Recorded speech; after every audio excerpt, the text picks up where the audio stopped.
ഇടുക്കി ജില്ലാ സമ്മേളനം ഇന്നത്തെ പ്രതിനിധി സമ്മേളനത്തോടു കൂടി ആരംഭിച്ചിരിക്കുകയാണ്. Party secretary M V Govindan മാസ്റ്ററാണ് പ്രതിനിധി സമ്മേളനത്തെ അഭിസംബോധന ചെയ്ത് സംസാരിച്ചത്. ജോസിൽ എം സെബാസ്റ്റ്യൻ ഉണ്ട് ഇടുക്കിയിൽ നിന്ന് വിശദാംശങ്ങളുമായി. ജോസിൽ.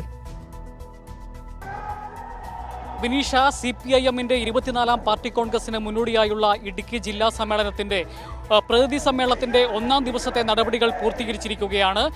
രാവിലെ ഇടുക്കി ജില്ലയിലെ മുതിർന്ന CPIM നേതാവും ഉടുമ്പൻചോല MLA-യുമായ MM മണിയാണ് പതാക ഉയർത്തിയത്.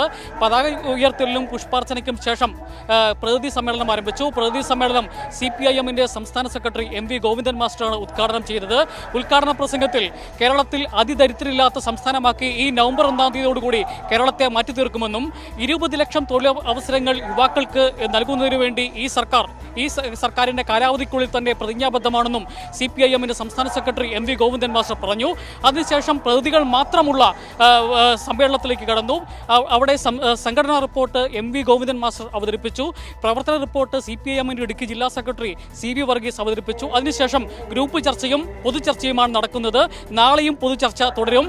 ജില്ലയിലെ സമരസംഘടനാ പ്രവർത്തനത്തിലേക്ക് കുറിച്ച് കഴിഞ്ഞ 3 വർഷക്കാലം ജില്ലയിൽ നടത്തിയ സമര സംഘടനാ പ്രവർത്തനത്തെക്കുറിച്ച് ക്രിയാത്മകമായ വിമർശനവും സ്വയംവിമർശനവുമായുള്ള ചർച്ചകളിലേക്കാണ് പ്രതിനിധികൾ കടന്നിരിക്കുന്നത്. വിനീഷ. ജോസൽ സെബാസ്റ്റ്യനാണ് വിശദാംശങ്ങൾ പങ്കുവച്ചത്.